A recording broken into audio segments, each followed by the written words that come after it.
कंडियारो शहर में वधी वियल हद दख़लीन दुकाननि तां रीट लिस्टूं गुम हुजण समेत शहर जा ॿिया मसला हल न थियण ख़िलाफ़ जस्कम पारां AC ऑफिस जे मेन गेट अॻियां एहतिजाजी मुज़ाहिरो कयो वियो।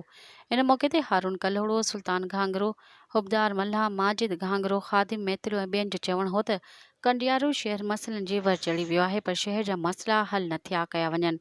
शहर में नाजाइज़ हद दख़लियूं वधी वियूं आहिनि। 62 दुकानदार दुकाननि अॻियां वॾा धिका ॿधी संदल रखी छॾिया आहिनि, पर इंतिज़ामिया हद दख़लियूं ख़त्म न पई कराए। असिस्टेंट कमिश्नर रुॻो ग़रीब माण्हुनि खे तंग करे रहियो आहे। दुकानदारनि वटां लिस्टूं ग़ाइब आहिनि, ग़रीब माण्हू फुरिजी रहिया आहिनि। AC नाले मातिर कार्रवाई करे हलियो वञे थो।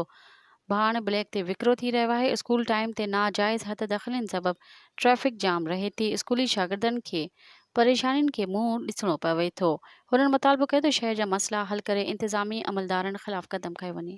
मज़ीद ख़बरनि ऐं तफ़सीलात लाइ विज़िट कयो असांजी वेबसाइट www.awamiNewsHD.com ऐं ॾिसंदा रहो अवामी न्यूज़ HD।